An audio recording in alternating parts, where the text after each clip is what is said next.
Bismillahirrahmanirrahim. Assalamualaikum warahmatullahi wabarakatuh. Selamat pagi dan salam sejahtera bagi kita semuanya. Salam.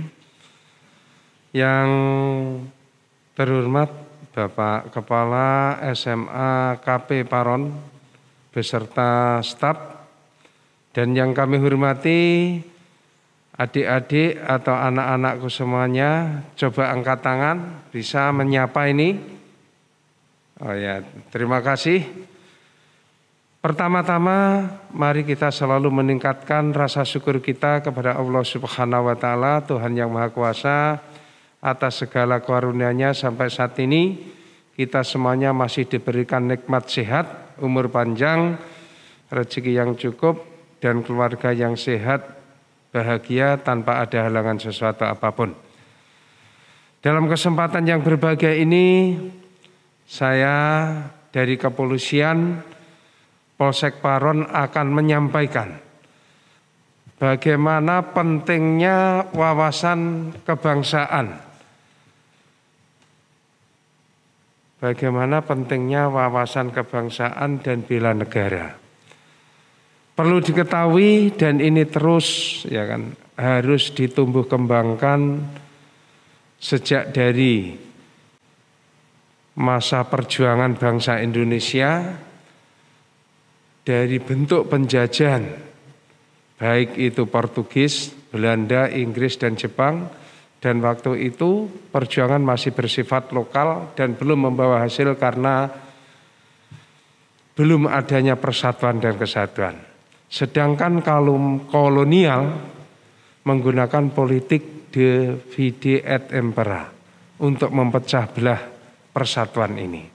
Seiring dengan perkembangan disusul dengan gerakan-gerakan kebangsaan di bidang politik, ekonomi, perdagangan, dan pendidikan terus akan mengiringi perjuangan bangsa kita ini. Tercetuslah Sumpah Pemuda pada tanggal 28 Oktober 1928 dengan ikrar satu nusa, satu bangsa, dan menjunjung tinggi bahasa persatuan bahasa Indonesia. Berlanjut, wawasan kebangsaan tersebut sampai mencapai tonggak dan bersatu padu memproklamasikan kemerdekaan Republik Indonesia pada tanggal 17 Agustus 1945. Dalam mempertahankan kemerdekaan juga mengisi apa yang telah diperjuangkan oleh pahlawan-pahlawan nasional, juga mempertahankan NKRI. Wawasan kebangsaan adalah cara kita sebagai bangsa Indonesia yang berpandangan diri dan lingkungannya dengan tujuan konsep kenyataannya seperti ini ya, telah dijadikan dasar negara dan ideologi nasional yang termus dalam Pancasila di alinea 4 pembukaan Undang-Undang Dasar 1945. Ini anak-anak ataupun adik-adik sebagai penerus bangsa tentunya tidak boleh kita lengah di dalam mengisi kemerdekaan tersebut. Dengan adanya wawasan kebangsaan dan bela negara tersebut sebagai wujud dalam membentuk karakter bangsa. Seiring dengan dinamika yang berkembang, terjadilah fenomena dengan dahsyatnya kaum milenial zaman digital terus akan mengiringi peradaban yang seiring dengan perkembangan zaman.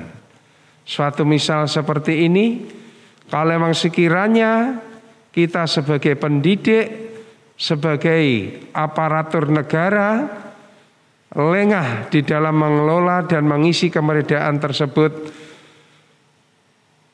sudah ditemukan. Anak-anak sekolah yang sudah tidak mau menghormat kepada bendera merah putih. Nah, contohnya seperti ini. Ya, dicoret-coret ini. Ini bagian potensi yang harus kita kelola bersama demi keutuhan negara kesatuan Republik Indonesia. Lanjut.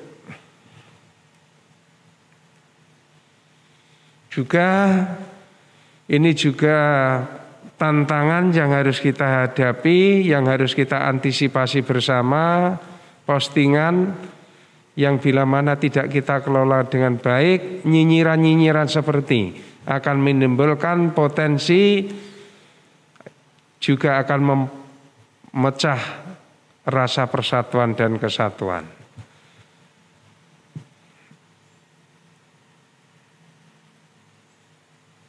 Lanjut. Nah, ini juga potensi gangguan yang ada di lembaga pendidikan. Pernah terjadi ya kan, penggunaan jilbab ini sampai menasional ini permasalahannya. Nah, ini perlu kami gambarkan kepada anak-anak ya kan. Jangan sampai terjadi seperti ini. Lanjut. Refleksi kemerdekaan, pemantapan wawasan kebangsaan tersebut seperti saya sampaikan, semuanya harus menyadari bahwasanya terwujudnya kemerdekaan bangsa Republik Indonesia ini diperjuangkan oleh semua pejuang-pejuang pahlawan-pahlawan nasional, tidak dari orang Islam aja, semuanya ada. Dengan tujuan bagaimana penjajahan tersebut bisa terusir, ya, bisa terusir dari negara kesatuan Republik Indonesia yang kita cintai dan kita banggakan sebenarnya. Pahlawan-pahlawan tersebut dengan jelas semuanya dari beberapa suku yang ada di negara kesatuan Republik Indonesia ini. Ini dari Maluku, Pak Kapten Dimera, Bung Tomo Surabaya, Ngurah Rai Bali, Hindu, Kristen. Nah, ini bagian daripada inspirasi atau penyemangat di dalam mempertahankan kesatuan Republik Indonesia. Lanjut. Di sini wawasan kebangsaan, bangunlah jiwanya, bangunlah badannya untuk negara kesatuan Republik Indonesia. Pemantapan wawasan kebangsaan bertujuan agar setiap warga negara memiliki pemahaman dan kemampuan untuk membangun pengetahuan, sikap dan keteman dalam mengimplementasikan nilai-nilai luhur Pancasila dan Undang-Undang Dasar 1945 dalam wadah NKRI dengan sesanti Bhinneka Tunggal Ika. Lanjut. 4 konsensus dasar negara. Pancasila sebagai ideologi yang sudah tidak bisa ditawar-tawar lagi. Undang-Undang Dasar Negara Republik Indonesia tahun 1945 sebagai kelengkapan rumahnya. Bhinneka Tunggal Ika ini adalah seperti saya sampaikan di depan, beragam budaya, beragam agama, beragam bahasa, semuanya dalam bingkai kebinekaan Tunggal Ika. Ini yang harus kita pertahankan bersama-sama, apapun pengaruh internal, eksternal, budaya dari luar negeri, penangkalnya ini. Negara Kesatuan Republik Indonesia harga mati yang harus kita pertahankan bersama. Ini tantangan dan ancaman terhadap keutuhan negara Kesatuan Republik Indonesia. Jelas yang pernah ancaman terorisme ini semuanya kita bisa mengetahui. Kelompok-kelompok yang sekiranya akan mengusik di dalam mempertahankan kebinekaan Pancasila, Negara Kesatuan Republik Indonesia, semuanya diantisipasi. Korupsi, ya, ini hati-hati. Banyak uang-uang negara yang telah digelontorkan untuk memakmurkan rakyatnya. Tiap desa sekarang rata-rata dikasih 2 miliar lebih. Nah ini adik-adik harus juga ikut mengawasi. Serangan siber. Nah dasarnya digital yang kadangkala tidak memakan waktu 1 menit, tapi hitungan detik aja akan, kalau memang tidak cerdas, arif dan bijak penggunaannya juga akan membahayakan. 4, politik dan keamanan, kejahatan lintas negara, perilaku intoleransi. Ini banyak beragam paham yang harus kita antisipasi bersama. Nek istilahnya ada tanda-tanda di lingkungan adik-adik, lingkungan lembaga yang sekiranya teman-temanmu, saudara-saudaramu yang berperilaku akunya tinggi, ya wajib dicurigai. Nah, separatisme ini mudah-mudahan aja hanya di Papua ini sama Aceh, narkoba. Nah, narkoba ini juga masih jadi perhatian luar biasa. Penggunanya, pengedarnya juga dari kaum milenial ini mayoritas. Pornografi dengan ditunjang alat-alat handphone yang masuk dalam digital itu juga harus jadi perhatian kita semuanya. Yang ke-9, kurangnya rasa memiliki dan menyintai negeri ini. Ya harus kita tumbuh kembangkan. Sejak dari mengenyam dunia pendidikan, rumah ataupun lingkungan. Provokasi, nah ini jangan sampai melalui sosmed banyak kejadian berkiblat dari Timur Tengah. Ini juga akibat dari provokasi propaganda. Kurang bijaknya, kurang arifnya, kurang cerdasnya di dalam menggunakan sosmed. Akhirnya terjadi rusuh sosial, kontraproduktif, bahkan konflik sosial. Lanjut, ini ancaman melalui media sosial lebih dahsyat, hanya tujuan namun dengan cara instrumennya, ya gitu, alat-alatnya ini harus sering dilakukan pengecekan Pak, ini Pak, ya kepada anak-anak kita semuanya. Apalagi di masa pandemi ini tentunya semuanya menggunakan daring. Ya pada suatu ketika melalui orang tuanya harus dilakukan pengawasan secara melekat. Ya, karena apa?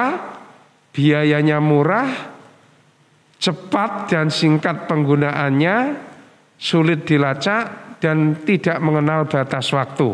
Nah ini terjadi bukan di Indonesia aja, banyak. Ya, ini yang jadi keprihatinan kita kalau memang kita lengah mengelola terhadap potensi gangguan dimaksud. Lanjut, ini radikalisme.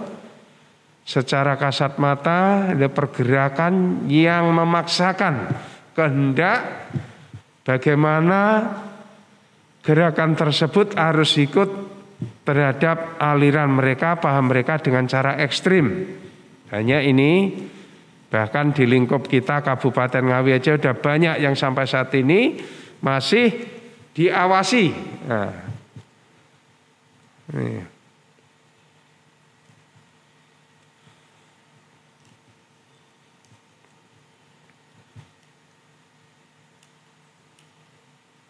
Nah, ini ancaman radikalisme,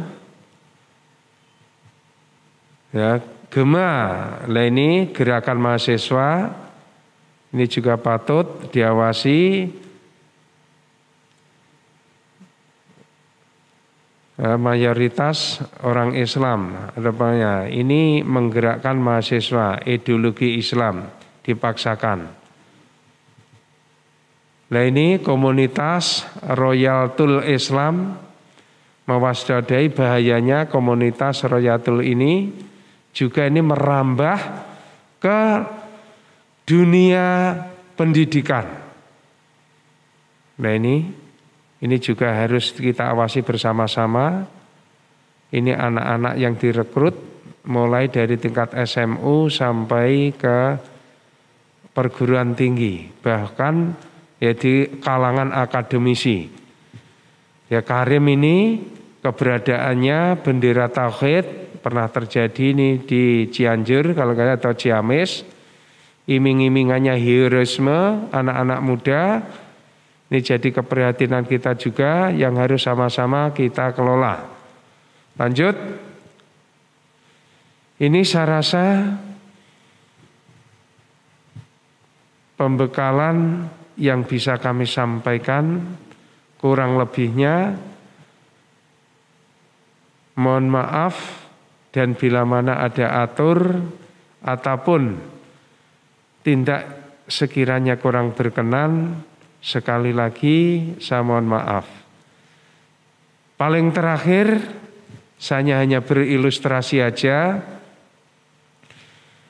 Terlepas dari wawasan kebangsaan yang rohnya 4 itu tadi, juga teriring yang berkembang di tengah masyarakat, di lembaga pendidikan, di kelompok-kelompok anak-anak pelajar, mahasiswa,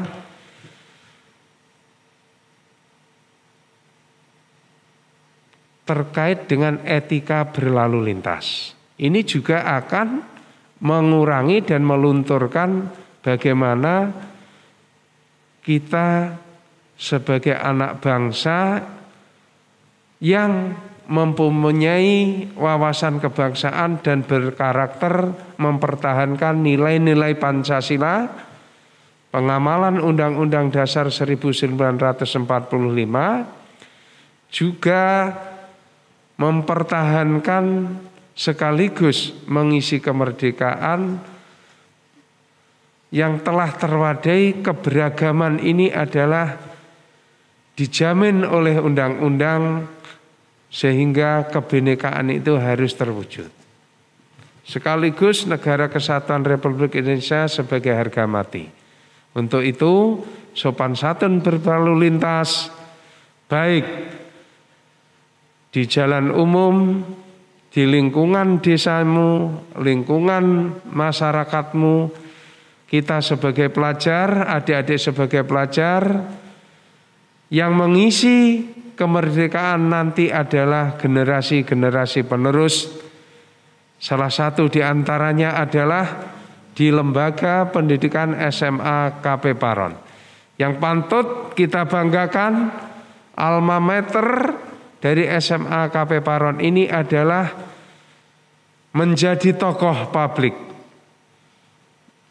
Merintis dari perjuangan yang sangat luar biasa, bahkan menurut informasinya pernah jadi sopir, bekerja di sebuah perusahaan percetakan, terjun ke politik, sampai ketua dewan, anggota dewan, ketua dewan, dan sekarang sebagai wakil bupati Kabupaten Ngawi, yaitu Bapak Dwi Rianto Jatmiko SHMH. Ini adik-adik harus lebih semangat, termotivasi, jangan berkecil hati. Karena apa? Semasih itu ada kemauan, Tuhan akan menjamin. Semasih itu ada kemauan, Tuhan akan menjamin diberikan jalan untuk merubah nasibmu yang lebih baik. Sekali lagi, terus semangat. Kondisi pandemi, disiplinkan dalam menegakkan protokol kesehatan, baik di lingkungan sekolahmu atau lembagamu, lingkungan keluargamu, lingkungan masyarakat, adik-adik semuanya. Sebelum saya tutup, mungkin anak-anak ataupun adik-adik semuanya sudah memahami. Ya kalau memang sudah, coba angkat tangan. Oh, ada angkat tangan. Ya, jangan ngantuk. Materi ini adalah sangat penting sekali di dalam menumbuh kembangkan menjadi anak-anak yang militan dan berwawasan kebangsaan yang luas. Saya akan memberikan tugas kepada anak-anak semuanya. Setelah tugas ini ditulis, sampaikan terjawab kepada guru kelasnya masing-masing. Yang pertama, coba ditulis 4 konsensus, ya kan? Sebagai dasar bangsa, ya. 4 konsensus sebagai dasar bangsa dalam berwawasan kebangsaan dan bela negara ini apa saja? Ya, saya ulangi, 4 konsensus dasar bangsa yang berwawasan kebangsaan dan bela negara. Tulis, sudah jelas? Tidak saya ulangi lagi ini. Ya nanti dikumpulkan kepada guru kelasnya masing-masing. Yang kedua, tantangan dan ancaman terhadap keutuhan bangsa Indonesia. Itu tadi juga sudah saya sampaikan, bahkan sudah saya uraikan per item ada berapa dan ditulis.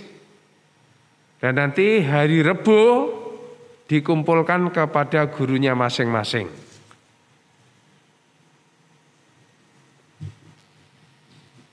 Terus juga apa yang jadi permasalahan utama dengan dahsyatnya dunia maya, dunia digital, sehingga anak-anak milenial tersebut mudah terpengaruh, yang akhirnya melunturkan wawasan kebangsaan. 3 itu tidak banyak-banyak, agar dikerjakan dengan penuh rasa tanggung jawab. Hari Rabu dikumpulkan kepada guru kelasnya masing-masing. Saya rasa cukup, tidak ada pertanyaan lagi. Kami tutup dan kami akhiri permohonan maaf yang sebesar-besarnya. Wassalamualaikum warahmatullahi wabarakatuh. Oke.